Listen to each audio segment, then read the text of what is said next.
New shit. New shit.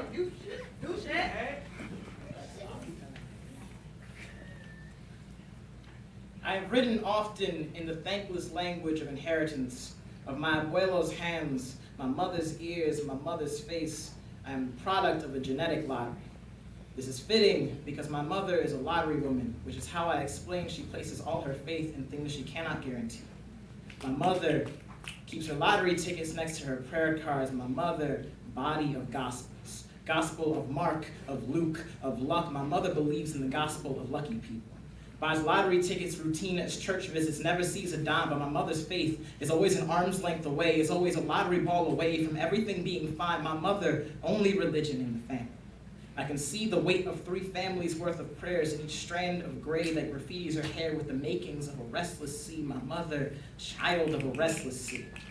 To hear her mother tell it, the night she and my abuelo came to America, the ocean was a rebellion of salt. Like the Fuku tried to snatch them back decades later, my mother, with her hair like a lake in the night, prays for her splintered son in a steady sign language of "you come home, damn it." For my tío, whose cancer wants to remodel his blood into a parade of hers, is for my abuelo's lungs, how the smoke has made him a garden of fanged clock hands. She prays for each of us so hard she forgets to pray for herself.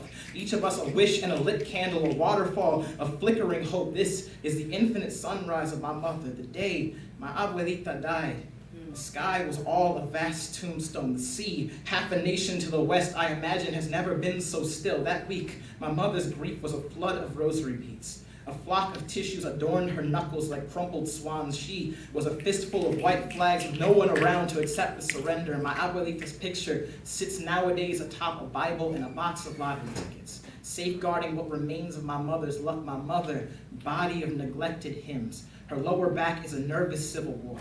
The night she could not sit up by herself, we lost the lottery for the umpteenth time, and I only pummeled the walls of my room because I had no church to punch. What kind of God would test her faith nerve by nerve? A curse on the bad luck that is trying to steal her ears. Ever since I was a cry in the night, a fragile, wordless mouth, my greatest fear is that my mother cannot hear me.